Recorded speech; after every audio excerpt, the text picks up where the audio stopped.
Olha, eu estava em dúvida quanto a uma mensagem ou outra, e entre vocês tem dois irmãos que são pastores batistas regulares, eles são irmãos, são pastores, sentaram comigo no jantar, e eu perguntei para um: o que você faria se você tivesse no lugar? Você pegaria essa mensagem ou essa, né?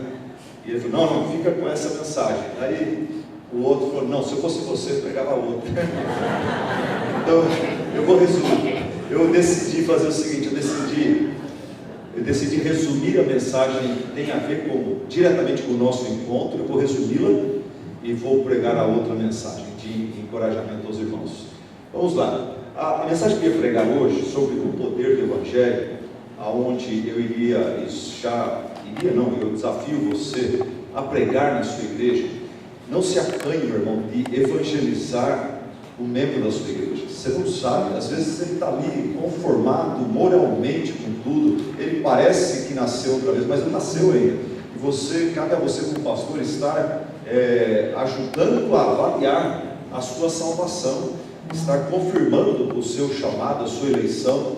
Esse é um trabalho nosso. Nós não podemos deixar nossas ovelhas muitas vezes revelando apatia para com o Evangelho, para com Deus, ovelhas que a gente aceita como membros normais, mas talvez nem salvos são. Nós temos tido experiência de ver pastores professando fé em Jesus Cristo e pedindo o batismo, entendendo que aquele primeiro batismo foi um banho apenas, que eles foram até para o seminário, mas sem salvação. Então, eu não assumo que membro de igreja seja salvo. Eu prego eu edifico a igreja, prego assumindo que muitos são salvos, mas assumindo também que muitos não são salvos. Então eu fiz essa série de mensagens sobre o que é o Evangelho. E para o meu espanto, meus irmãos, na minha igreja, uma igreja de 57 anos, muitos membros de igreja, já diáconos, pessoas com formação acadêmica elevada, mas não sabiam expressar, dizer realmente o que é o Evangelho.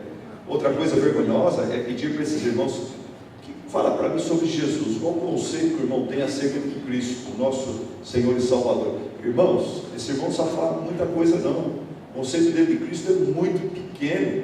Ele está falando muita coisa sobre Paulo, sobre Neymar, sobre Moisés, mas de Jesus mesmo ele fala muito pouco. É de se estranhar a pessoa se dizer cristão, fazer parte de uma igreja cristã e ter um discurso acerca de Jesus tão pequeno, tão reduzido, tão simplório. Então, eu prego sobre o poder do Evangelho, prego sobre quem é o Deus do Evangelho, outra mensagem sobre quem é o Cristo do Evangelho, o que é o pecado, o que é a graça. Então você vai destrinchando. Mas a mensagem começa com 1 Coríntios 3, 15, 3.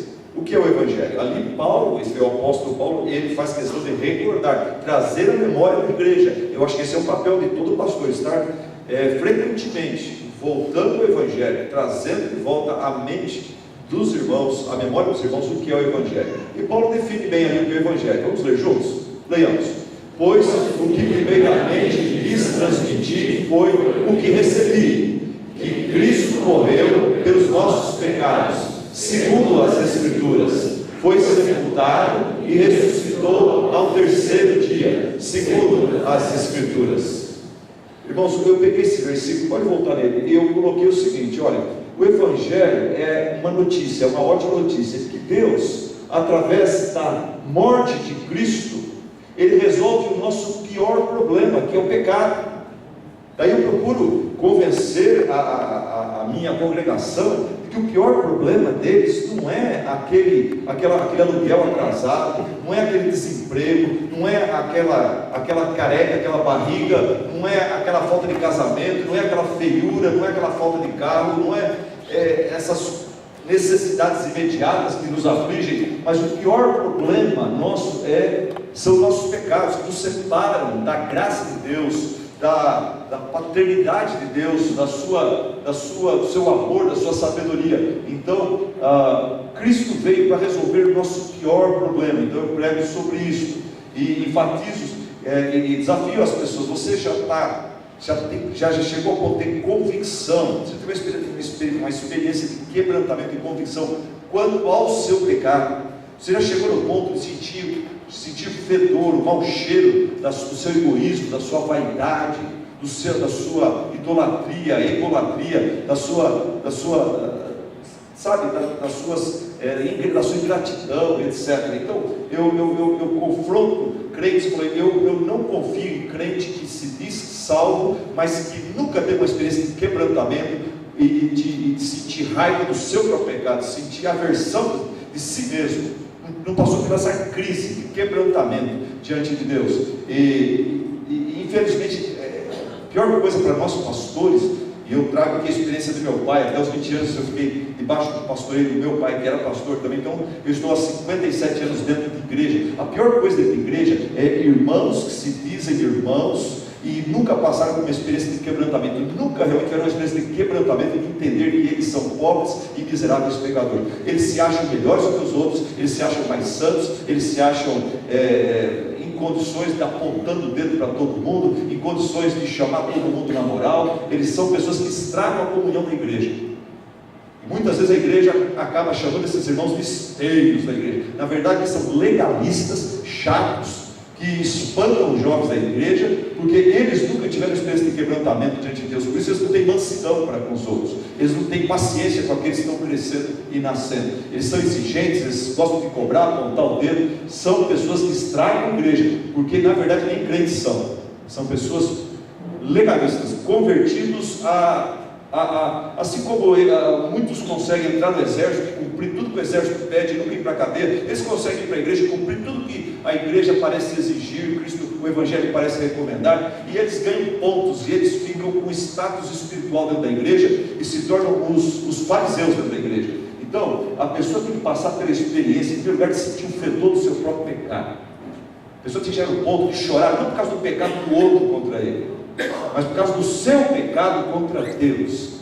Então, Cristo resolveu o nosso pior problema, que é o pecado. E Cristo, Deus, através de Cristo e sua ressurreição, Deus resolve o nosso pior e último inimigo, que é a morte. Para esta vida tudo se dá jeito, só não se dá jeito para a morte. A morte é uma coisa inevitável, é uma coisa que a gente sabe que vai vir, não sabe quando, mas sabe que virá, é certa, ela nos assusta, ela tira a graça da vida, mas Jesus devolve a graça nas nossas vidas, quando Ele resolve o problema da morte. Ele ressuscita ao terceiro dia e nos dá a promessa e a certeza da ressurreição. Depois de ter pregado que o Evangelho então, uma ótima notícia de que Deus, através de Cristo Jesus, resolveu o nosso pior problema, que é a morte, e resolveu o nosso pior e último inimigo, resolveu o nosso pior problema, que é o pecado, e também venceu o nosso último e pior inimigo, que é a morte. Depois que eu defini isso, daí eu passo para a segunda parte. O Evangelho não é só uma mensagem, mas o Evangelho também é poder transformador, regenerador. O Evangelho é poder transformador, regenerador. Daí eu vou para esse texto, vou também para Tessalonicenses, onde Paulo fala: eu louvo a Deus porque o Evangelho chegou a vocês não só em palavra, não só em definição, mas chegou também em poder, e vocês, por causa desse poder, a gente vê transformação na vida de vocês. Vocês não continuem carregando os ídolos, adorando eles, vocês abandonaram os ídolos. Uma mudança radical aconteceu em suas vidas. Quando a entrada do Evangelho de Cristo na vida de vocês dividiu a vida de vocês em duas partes, e hoje vocês abandonaram os ídolos dos seus pais, da sua tradição, e vocês agora estão adorando o Deus vivo. O Evangelho, ele é poder, e quando ele chega, ele faz diferença. Ele faz diferença. O Evangelho transformou a mulher samaritana numa testemunha de Cristo, o gadareno endemoniado num adorador ajuizado, Zaqueu, um fiscal corrupto num crente honesto e generoso, Tomé, o incrédulo, em Tomé o mártir, Pedro, o falador impetuoso, em um líder e pregador poderoso, Saulo, o perseguidor prepotente e violento, em Paulo, o seguidor humilde e amoroso, Onésimo, o escravo inútil, ladrão e fujão de Filemão, num irmão em Cristo útil, honesto, presente e confiável. O Evangelho, ele transforma, ele muda. E se não mudou alguma coisa na sua vida, tem algo de errado com esse Evangelho, com essa experiência de conversão sua. Aperta seus irmãos quando eles não tem medo, não, irmão.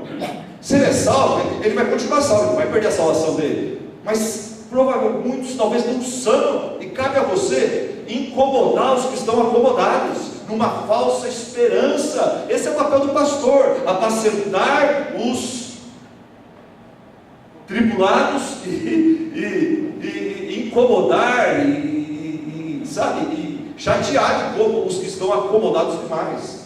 Então vá com essa mensagem, não fica com medo daquele irmão cabeça branca, não. Às vezes é ele mesmo que precisa, aquele irmão mais chatinho que fica cobrando isso. Esse irmão, ele está precisando de conhecer a graça de Deus e ser transformado por ela. Um dos pastores está aqui, ele pegou pela internet essas mensagens e falou: pastor, eu estou usando lá na minha igreja, e tem uma pessoa que chegou e falou: olha, eu agora entendi o Evangelho, agora eu quero ser batizado. Irmão, isso aconteceu na minha igreja também agora, recentemente, ao pregar essa série. E tem aqueles que têm coragem, mas eles sabem que tem alguma coisa errada na vida deles. Você mesmo, eu falo para você que está aqui, o que é que mudou radicalmente na sua vida a partir do dia que você entendeu o Evangelho? E o Evangelho entrou com poder na sua vida. O que mudou na sua vida? Eu fico pensando na minha. Eu nunca fumei um cigarro, eu nunca usei drogas, eu nunca adulterei, eu nunca forniquei, eu tinha 15 anos de idade. O que mudou na minha vida? Eu fiz essa pergunta para mim mesmo. O que mudou na minha vida? Eu era filho de pastor, eu sabia orar, eu sabia a história da Bíblia, eu sabia cantar lá na frente, eu sabia fazer as coisas dentro da igreja. O que mudou na minha vida? Eu falei: Espírito Santo, o que mudou de radical na minha vida? Aí eu comecei a lembrar. Eu era super elitista. Como filho de pastor, eu só queria andar com as meninas e com os meninos bonitos, ricos, bacanas. Quando o Espírito Santo, o Evangelho chegou com poder na minha vida, uma coisa estranha aconteceu comigo. De repente eu comecei a ter tempo e interesse por aqueles jovens, por aqueles membros da igreja que eram desprezados, que eram deixados de lado, que ninguém queria nada com eles porque eles eram pobres, eles eram considerados feios, fora de moda, eles não tinham nada para me oferecer. De repente eu fui tomado por um amor por aqueles que não são amados e nem destacados. Outra coisa, eu era ingrato, eu nunca agradecia pelas coisas, e Deus chegou na minha vida com poder e começou a dar a mim vontade de demonstrar gratidão por coisas do passado que minha mãe e meu pai fizeram, por amigos fizeram. E de doravante começar também a ser grato por aquilo que amigos fazem, e a Deus especialmente. Outra coisa, eu era vaidoso demais, eu me preocupava demais com o espelho, com a minha aparência. Deus foi me libertando disso. Egocentrismo, eu só pensava em mim. O Espírito Santo me convenceu que eu era um egoísta de mão cheia, era vergonhoso o meu egoísmo. O Espírito Santo me convenceu disso quando ele me ensinou que quando eu via uma fotografia de um grupo de acampamento na igreja, por exemplo, eu não estava preocupado com os 200 jovens, eu estava preocupado comigo. Aquela foto, se eu tivesse feito com os olhos fechados, aquela foto era horrível, mas os outros todos estavam bonitos.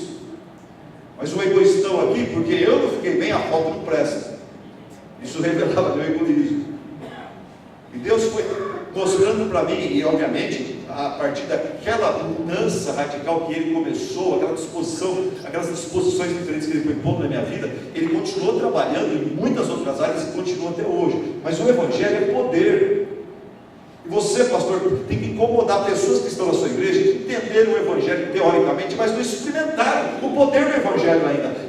Põe essas pessoas para estar clamando a Deus, para que elas não fiquem no meio do caminho só de conhecer a mensagem, mas eles precisam experimentar o poder da mensagem. Na sua igreja tem maridos que se dizem crentes, eles são maridos horríveis no tratamento das suas esposas. Essas pessoas estão sendo quebrantadas pelo Espírito Santo, elas estão sendo convertidas, porque quando a pessoa se converte de verdade, a pessoa passa a ser o melhor marido, ele passa a ser paciente, amado, amoroso, atencioso.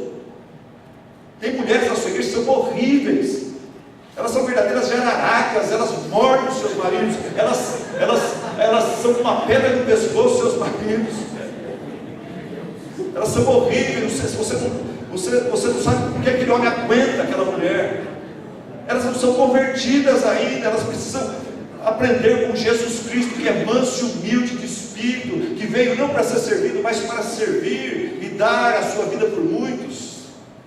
Mulheres, esposas que vão se converter, maridos que vão se converter.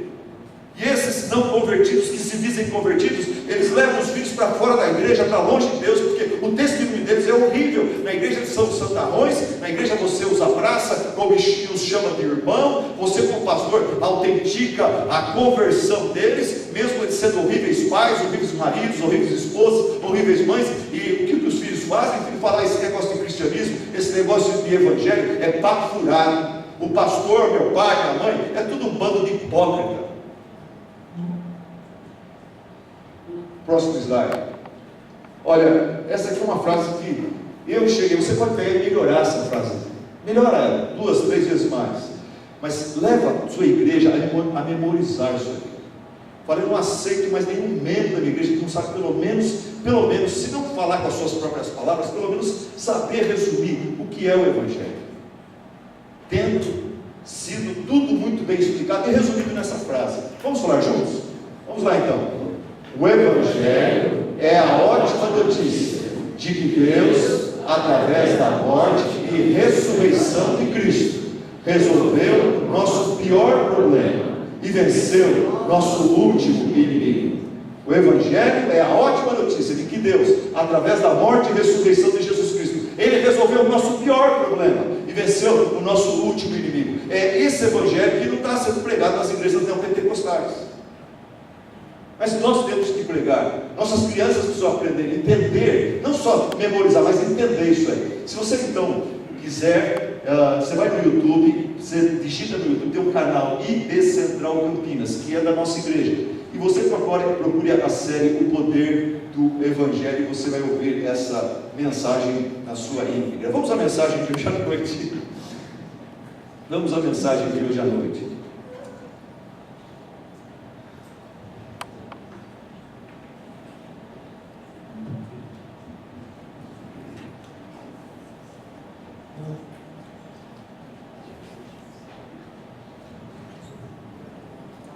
Antes eu quero orar por você. Ore por mim, ore pelos irmãos ao seu redor. Você não sabe o que eles estão passando, o fardo que eles estão carregando. Ore para que o Senhor fale através de mim ao coração deles, ao seu coração também, por favor. Ore assim, meu irmão.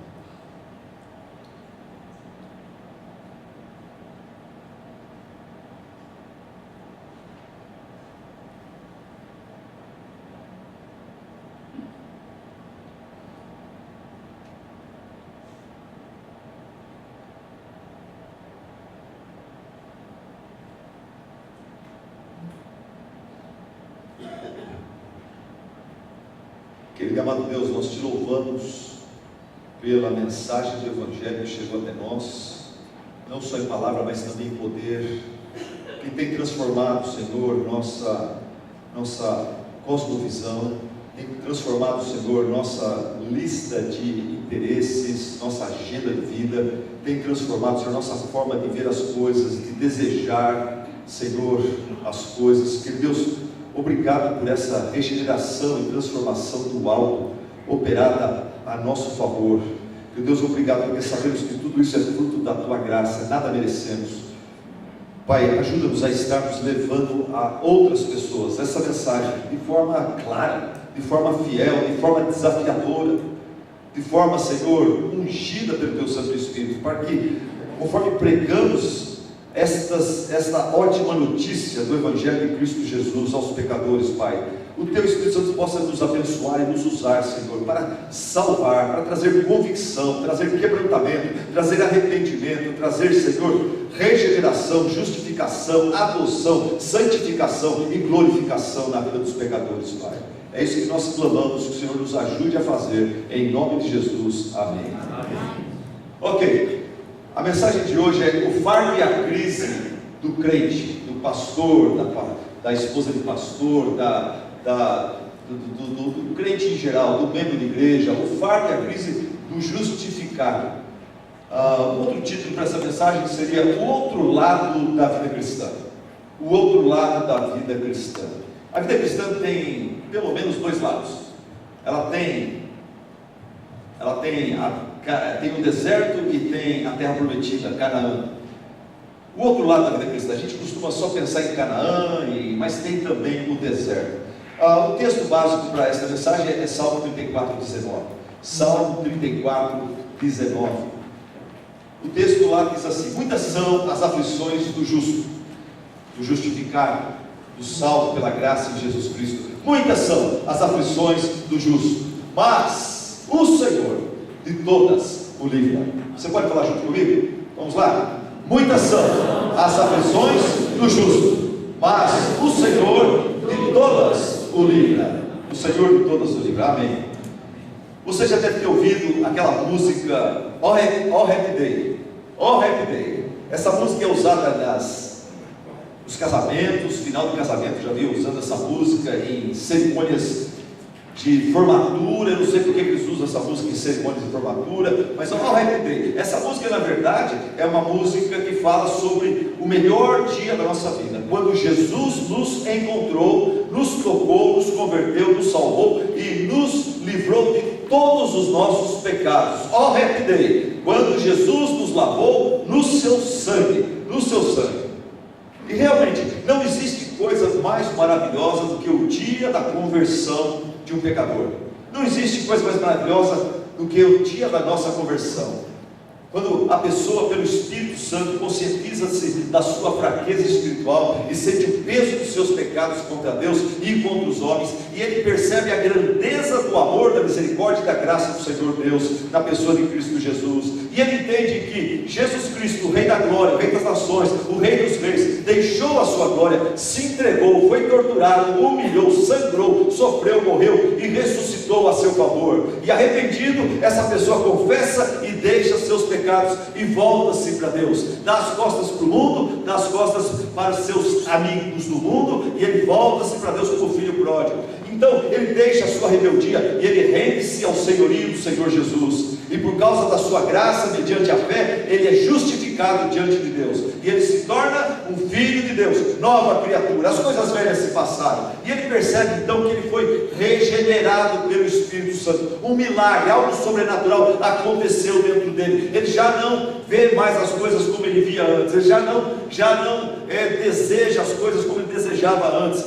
Até o seu sorriso muda, e ele percebe e aprende pela Bíblia que essa mudança toda é porque ele foi batizado no Espírito Santo. Ele agora é habitado, ele foi selado para o dia da redenção, e que a sua presença, a presença do Espírito Santo agora enche o coração dele de amor, alegria, paz, paciência, amabilidade, bondade, fidelidade, mansidão e domínio próprio, e que do Espírito Santo ele recebeu poder. Ele está aprendendo isso, que ele recebeu poder para vencer os vícios e adotar novas virtudes, para pensar, sentir, falar e andar corretamente, para amar, servir, cantar e contribuir com motivação correta, para perdoar seus ofensores e orar pelos seus inimigos. Ele entende que agora ele faz parte da família de Deus, família composta por pessoas de diversas línguas, povos, tribos, raças e nações, e ele deseja agora o batismo. Ninguém precisa forçar ele a se batizar, ninguém precisa coagir ele a batismo. O pastor não precisa fazer apelo, ele quer se batizar, ele deseja, ele pede o batismo, ele quer se envolver com a família de Deus,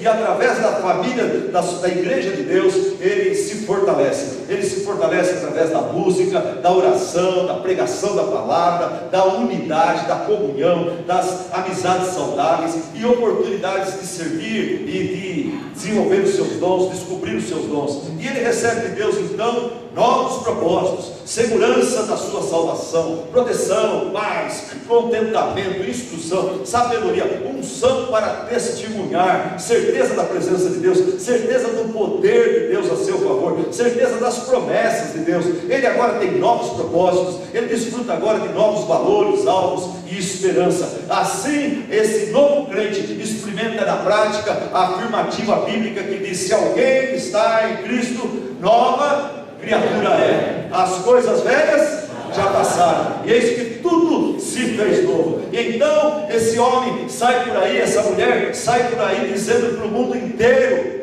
perdido andei na escuridão, e com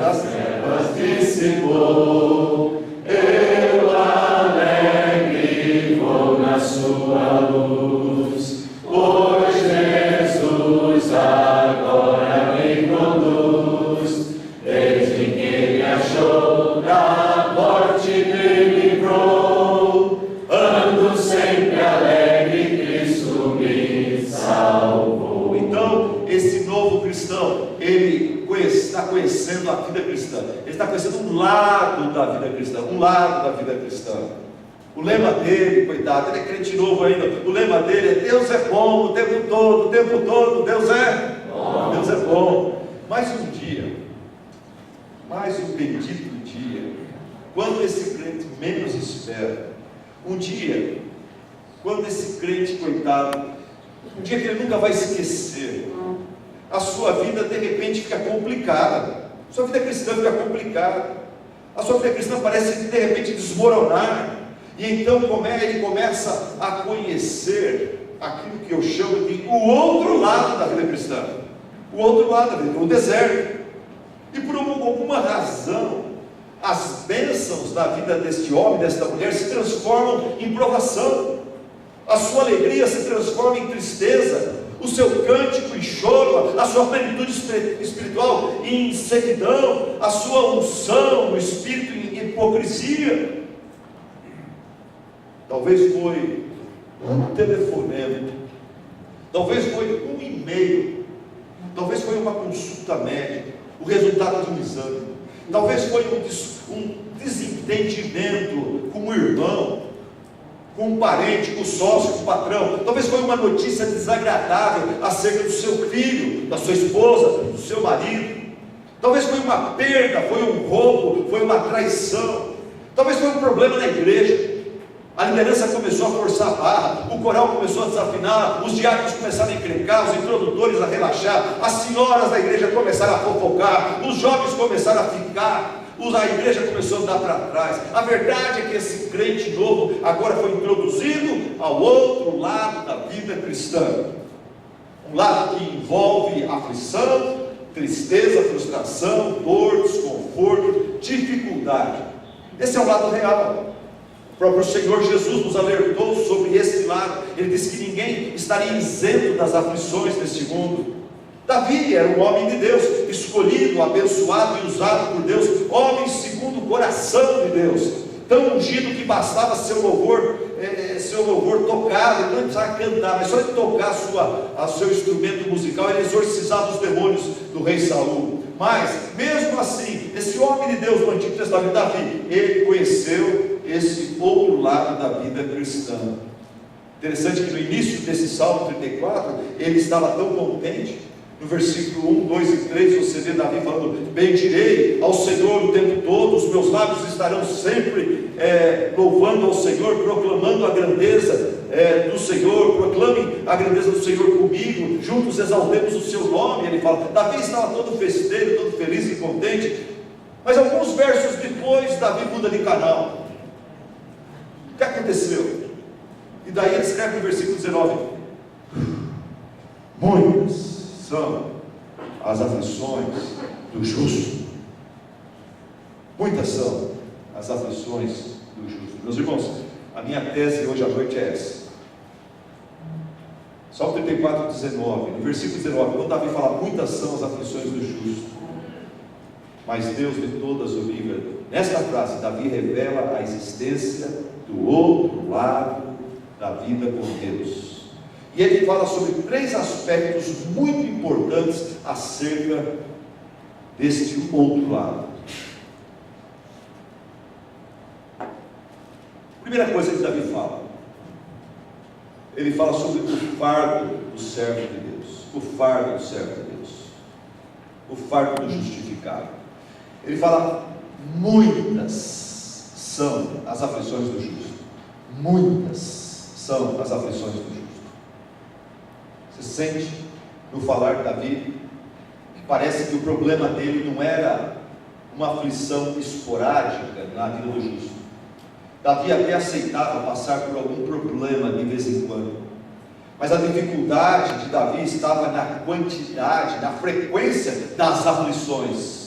Então ele coloca ali o adjetivo: muitas são as aflições do justo. Você concorda com Davi? Quando não é uma coisa, é outra. Você conserta o fogão e estraga a geladeira. Você conserta a geladeira, estraga a máquina de lavar. Conserta a máquina de lavar, estraga o chuveiro. Conserta o chuveiro, é a válvula da caixa d'água, tem que subir lá em cima. Você quase morre naquela escada, naquele calor lá em cima. Quando não é o IPVA, é o IPTU. Quando não é o IPTU, é o material escolar. Quando não é o aluguel, é a reforma da casa. Quando não é o preço da gasolina, é o preço do remédio. Quando não é o dentista, é o oculista. E assim vai. Você se livra do inimigo, surge logo um problema com o amigo. Patrão, sogro, filho, vizinho. Quando não é a solidão que te incomoda, são as muitas pessoas ao teu redor, na igreja, barulho, correria, que te estressa. Quando a saúde está em alta, a conta bancária está em baixa. Quando a diabetes abaixa, a pressão sobe. Quando a família está fácil, a vida fica difícil. Quando os negócios esquentam, a vida espiritual esfria. E nós somos atacados de todos os lados, por tentações, por propostas pecaminosas, por ansiedade, medo, ira, inveja, falta de fé, dúvidas, desânimo. Muitas são as aflições do justo. Esse é o fardo do servo de Deus. Misericórdia, meu Deus. Segunda coisa que Davi fala sobre, ele não só fala do fardo do justificado, mas ele fala sobre o conflito do servo de Deus, o conflito do justificado. Tem o fardo que é pesado, é muita coisa, mas aí ele fala sobre o conflito do servo de Deus. Ele fala: muitas são as aflições do justo.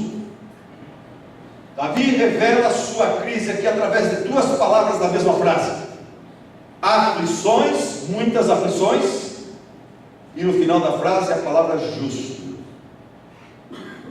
Aí está a crise dele, o conflito do servo de Deus, porque na mesma frase temos a palavra aflições junto com a palavra justo. E eu concordo com Davi. Eu não teria problema nenhum se o Espírito Santo tivesse levado Davi a escrever o seguinte: muitas são as aflições do ímpio, muitas são as aflições do ateu, do crente nominal, muitas são as aflições do tolo, do preguiçoso, do idólatra, do ganancioso, do corrupto, do mentiroso, do soberbo, do criminoso, do assassino.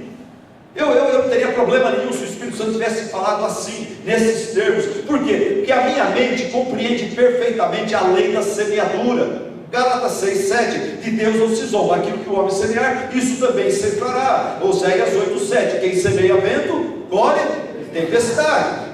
Então eu não teria problema nenhum se o versículo falasse assim: muitas são as aflições do crente capenga, do crente falso, do crente fariseu, mas muitas são as aflições do justo. Aí gera uma crise na minha cabeça, gerava uma crise na cabeça de Davi também. Mas a Bíblia diz que o justo passará por muitas aflições. Logo, o pecado, irmãos, ele gera aflições, lei da semeadura. O pecado gera, se você semeia na carne, você vai colher corrupção mesmo. Essa é uma lei, a lei da semeadura. Gálatas, Oséias. O pecado gera aflições, mas temos que entender, baseado no Salmo 34:19, que nem toda aflição é fruto do pecado.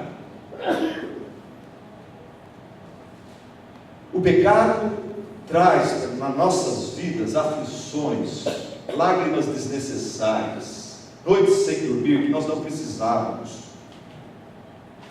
Mas nem toda noite sem dormir, nem toda lágrima, nem toda aflição é fruto do pecado em nossa vida. Logo, o que eu quero dizer com isso é o seguinte: muitas vezes o Filho de Deus, debaixo do amor e soberania do Senhor, passa por aflições. Muitas são as aflições do justo. Por isso, cuidado com os pregadores do Evangelho da Prosperidade, cuidado com aqueles que nos ensinam a rejeitar a aflição, com frases do tipo: em nome de Jesus está amarrado, eu declaro, eu tomo posse, eu rejeito, eu profetizo, eu não aceito. Quando o próprio Senhor, Deus, fala para Davi e inspira Davi a escrever: muitas são as aflições do justo. Quando o próprio Senhor Jesus Cristo no Novo Testamento fala: no mundo tereis aflições, não é uma aflição por pessoa, aflições, várias por pessoa. Faça um estudo sério do livro de Jó. Veja lá Jó, no meio de todas as suas aflições.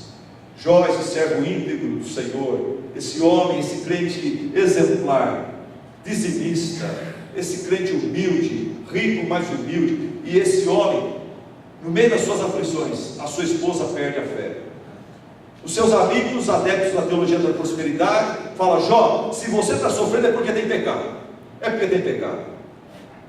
Se você fizer tudo certinho, Deus abençoa, você fica rico. Mas se você está perdendo tudo é porque tem pecado na sua vida. Essa era a lógica simplória dos amigos de Jó. Jó, qual foi o seu pecado? Os três perguntaram. E Jó falou: eu não sei do que vocês estão falando. Eu não sei do que vocês estão falando. Jó disse, coitado. Jó falou: pela graça de Deus, eu tenho andado nos caminhos do Senhor. Eu não sei os motivos de Deus para permitir o meu sofrimento. Eu não sei, eu não entendo o que está acontecendo. Mas uma coisa eu sei: nu eu saí do ventre da minha mãe e nu voltarei. O Senhor Deus o deu, o Senhor o tomou, bendito seja o nome do Senhor. Eu sei que o meu Redentor vive. Essa é outra coisa que eu tenho certeza absoluta. Essa é uma convicção minha, essa é uma doutrina que me sustenta nesse tempo. Quando eu não entendo nada ao meu redor, eu fico firme no fato que eu sei que o meu Redentor vive, e que depois que o meu corpo estiver destruído, eu o verei com os meus próprios olhos. Esse é o anseio do meu coração. E ainda que ele me mate, nele eu confiarei. Isso significa, querido e amado pastor, significa que você pode ser fiel, você pode ser puro, você pode ser sincero, e mesmo assim passar por muitas aflições. Isso significa para você, marido, que está aqui, que é um diácono, que é um líder de igreja, você pode amar sua esposa como Jesus Cristo amou a sua igreja, e mesmo assim passar por muitas aflições. Você é um ótimo pai. Significa que você, esposa de pastor, ou você, esposa de diácono, e você, esposa que está aqui sozinha, sem o seu marido, já viúva, você pode submeter-se ao seu marido e ser fiel a ele até a morte, cuidar muito bem da sua casa, dos seus filhos, e amar o seu Deus, e mesmo assim passar por muitas aflições. Isso significa que você pode ser um filho obediente aos pais, um filho que honra pai e mãe até o final da vida de suas vidas, e mesmo assim passar por aflições. Isso significa que você pode ser um solteiro que se mantém puro nos seus caminhos, sem fazer o que a maioria faz e passar por aflições. Mas este é o outro lado da vida.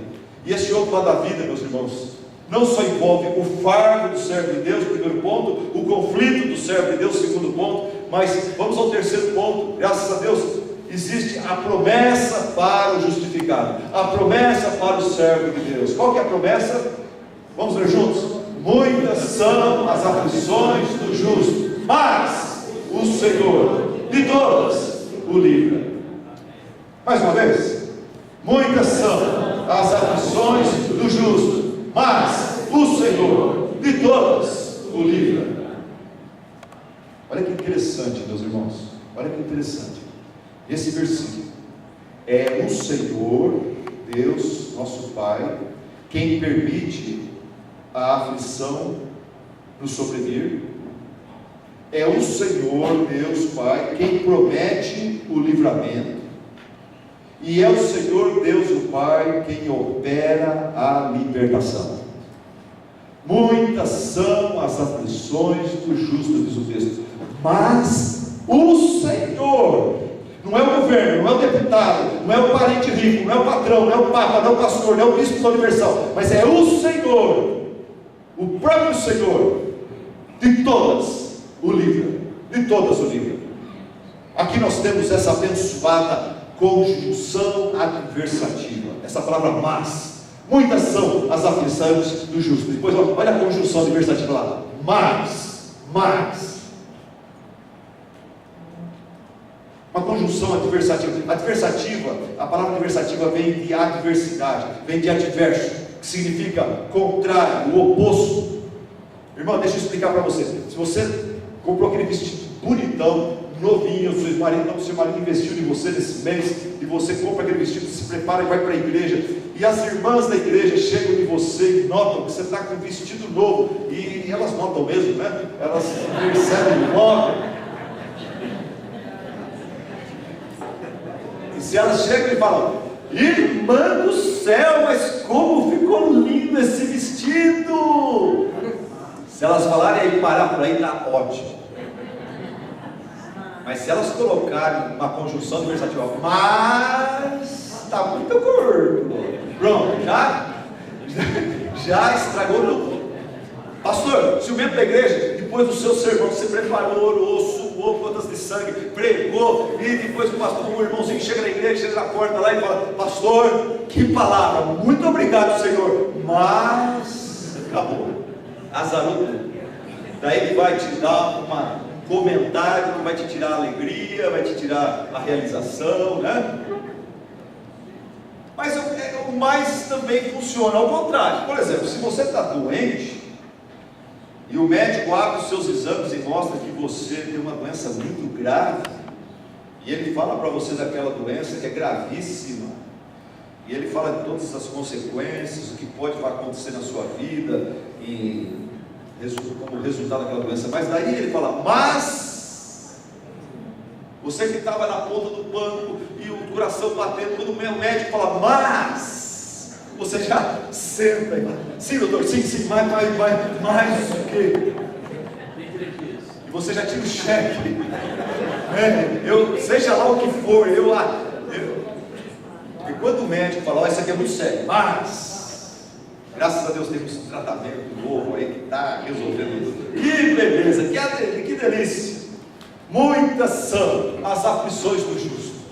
Fardo, crise, muitas. O justo passa por muitas aflições. O Senhor permite que ele passe por muitas aflições. Mas o Senhor de todas o livra. Quando tudo fica muito complicado na sua vida, quando a situação foge ao seu controle, quando você começa a pensar em desistir, o nosso querido e amado Deus, ele vem lá do céu e ele coloca um mais na sua experiência, na sua vida.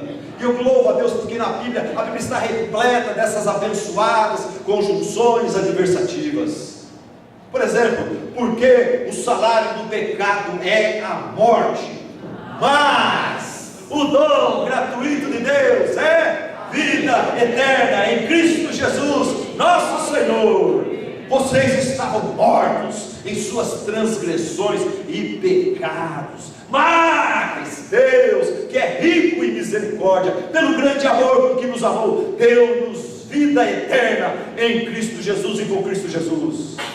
Os perversos não herdarão o reino de Deus. Não se deixe enganar, nem morais, nem idólatras, nem adúlteros, nem homossexuais, passivos ou ativos, nem ladrões, nem avarentos, nem alcoólatras, nem caluniadores, nem trapaceiros herdarão o reino de Deus. Assim foram alguns de vós, mas vocês foram lavados, vocês foram santificados, vocês foram justificados em nome do Senhor Jesus Cristo e no Espírito do nosso Deus.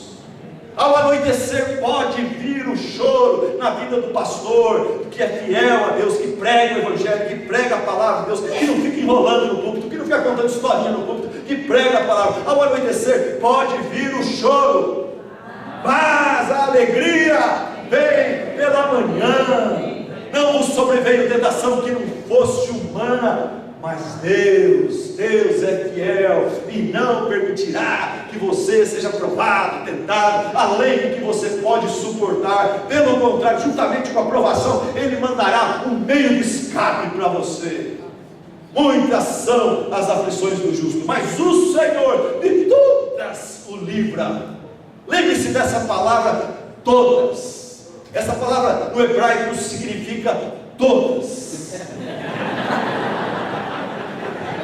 Logo, não importa qual a sua aflição, não importa qual o seu problema, se é na área espiritual, material, física, emocional, está incluso lá. Deus vai te livrar disso aí. Não importa a sua aflição, Deus vai livrá-lo. A sua aflição é apenas uma provação, é apenas um teste. Deus tem um propósito. Essa aflição é temporária, é passageira, é transitória, é o outro lado da vida cristã. Irmãos, eu sei que muitos de vocês estão passando por várias aflições. Eu sinto o seu sofrimento, eu compreendo a sua crise, mas Deus me mandou dizer o seguinte: não desanime, não desista, meu irmão. Continue confiando, continue esperando, continue entregando o seu caminho ao Senhor diariamente. Quando você menos esperar, Ele te visitará com livramento, Ele vai te colocar sobre a rocha, Ele vai te fazer alguma coisa. Você não está num beco sem saída. O Senhor não abandona ninguém em becos sem saídas. Pastor, como é que você pode dizer isso com tanta convicção? Olha, eu posso dizer isso porque está na Bíblia, está registrado no cartório, que o Senhor inspirou Davi a escrever isso. Está no livro sagrado, está no script do diretor do universo. Eu tenho autoridade para falar isso com franqueza, com autoridade e com certeza, porque está no script do diretor do universo. Deixa eu explicar para vocês isso aqui. Quando eu era criança, eu gostava muito de assistir super-heróis, como a maioria de vocês, né? Comecei a assistir o Zorro, Preto e Branco, daí foi para o Super-Homem, Batman, o Batman antigo, né? E depois, quando eu criei uns 13, 14 anos, comecei a trabalhar no centro de São Paulo, eu escapava dos meus pais e ia para o cinema assistir James Bond. James Bond, é aquele filme que você não consegue dormir naquele filme, porque é emoção atrás de emoção, é aventura atrás de aventura. James Bond, naquele tempo era Sean Connery, e gente, as cenas do James Bond me levavam à ponta da cadeira. Tinha um meu amigo que falava comigo: cara, você pagou inteira, você pode sentar, você não precisa sentar na pontinha só. Você entrava, eu lembro do filme do James Bond, eu entrei ali, não peguei aquele preview, nada, já peguei direto o começo do filme. Ele estava no avião, tomando lá uma bebida e tal, tudo bonitão. Daqui a pouco um cara vem, pega a bebida dele, dá um soco na cara dele, ele começa a lutar com o camarada, luta. E eu falei: vai ganhar, porque é começo do filme, não pode perder agora. Mas ele perde, o cara abre a porta do avião e se segura, e o vácuo do avião vai, e ele é jogado para fora, e mostra ele caindo na noite, no céu caindo, vai se esborrifar no chão. Não, mas ele é James Bond. Ele puxa o casaco dele com um botãozinho, uma cordinha, e o casaco dele vira num parapente. E aquele parapente já tem um rádio comunicador, um GPS, e ele já chama o helicóptero, vem, leva ele embora. Ok, sobreviver àquela parte do cinema, sentei, encostei um pouco mais, mas perguntei: como é que ele consegue fazer isso? Daqui a pouco ele está no barco, no meio do oceano. E no meio do oceano, aquela festa, no barco, daqui a pouco ele sai para fora, um pouco para fumar, e vem um cara lá e tal, vai cumprimentando, daqui a pouco, começa a briga de novo, blá. Eu falei: vai ganhar, ele vai matar esse cara, mas que nada, o cara joga ele no mar gelado, mar gélido, ele joga ele lá e o barco vai embora, e ele fica lá, vai morrer de hipotermia, vai morrer, não tem como. A câmera tira assim, ele não tem ilha, nenhuma coberta, ele só que já era, o filme acabou. Não, mas ele é James Bond, certo? Ele não é qualquer um, não é Silas Campos, é James Bond. Então, o que acontece? Ele, na gravata dele, puxa o negócio lá, a gravata e vira no bote salva-vida, e até roupa seca para ele trocar e tudo mais e tal. E de novo os amigos vêm e libertam ele, é um verdadeiro milagre. Daqui a pouco ele está numa fábrica, irmão, essa aqui tem jeito. Uns 5 homens muito fortões amarraram ele numa esteira, e tem uma serra, uma motosserra, corta troncos de árvore, e ele está colocado aqui, eles ligam o botão, e ele está todo amarrado com corrente, e ele é colocado, e aquela motosserra vai indo, quando vai chegando perto da cabeça dele, e vai capar a cabeça dele, os caras vão sair daqui, vão sujar de sangue, eles vão para a sala para beber. E eu falo: acabou, James Bond agora, eu até encolhi a minha cabeça assim. Daí, o que aconteceu? Quando ele está chegando pertinho aqui, assim, aquela serra, vai pegar na cabeça dele, ele está amarrado aqui, mas ele pega com um jeito aqui, um relógio que ele tem, com um raio laser, ele aponta aquele raio laser para a chave lá da disjuntora, e ele, e o negócio, e a motosserra, para assim, 1 milímetro da cabeça dele, só despertei o cabelo um pouquinho. Daí ele pega aquele raio laser, na correntona, a corrente cai aqui, já cai ali, ele vai lá, prende todo mundo, e eu pergunto: como é que ele consegue fazer isso? E eu nasci com um problema psicológico por causa disso. Eu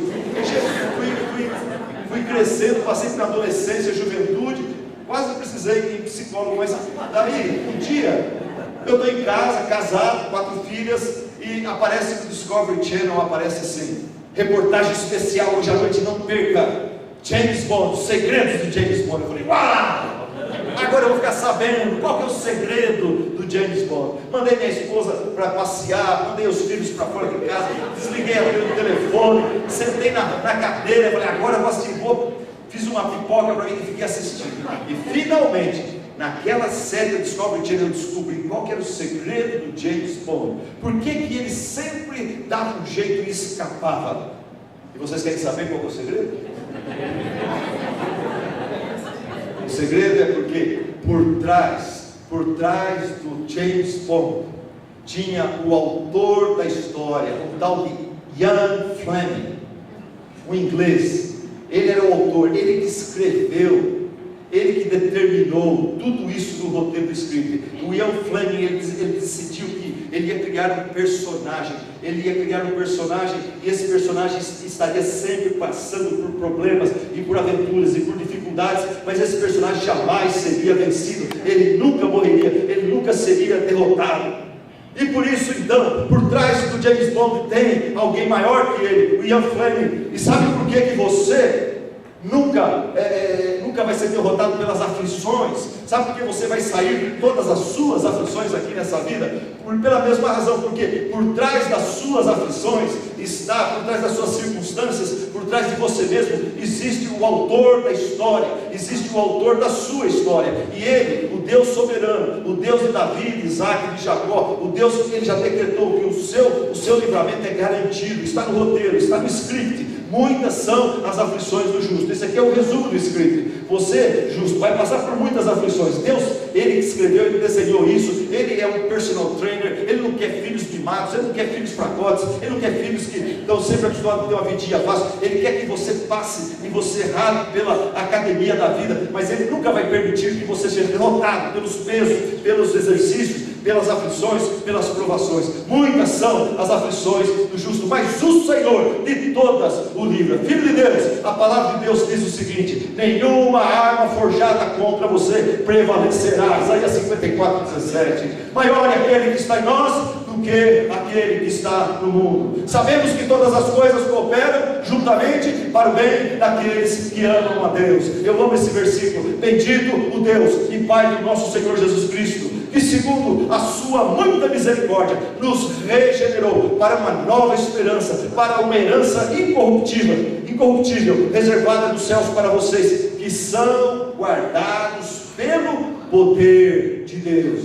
Você e eu somos guardados diariamente, anualmente, pela vida toda, pelo poder de Deus. Clama-me no dia da angústia, eu te livrarei, tu me glorificarás. Outra palavra, passagem das Escrituras: quem tentará acusação contra os eleitos? É Deus quem os justifica. Quem os condenará? Quem os separará do amor de Cristo? Será tribulação, angústia, perseguição, fome, nudez, perigo, espada? Não! Porque em todas estas coisas nós somos mais do que vencedores, por meio daquele que nos amou, por meio daquele que escreve a nossa história, por meio daquele que nos criou, nos elegeu, nos predestinou para uma grande salvação. Porque Deus é poderoso, diz a palavra de Deus. Deus é poderoso para impedir-nos de cair e para apresentá-los diante da sua glória sem mácula e com grande alegria. Por isso a Ele, o único Deus, nosso Salvador, seja glória, majestade, poder e autoridade, mediante Jesus Cristo nosso Senhor, antes de todos os tempos, agora e para todos sempre. Amém. Amém. Justificado no Senhor, não desanime, não desista, olhe para Jesus, espere no Senhor, confie na sua promessa. Ele é a nossa rocha, rocha eternal, rocha espiritual, rocha que não se abala, forte, imutável, suficiente. E por isso você pode cantar comigo agora: que consolação em meu coração. Vamos cantar. Descansando no poder de Deus, Ele tem prazer em mim.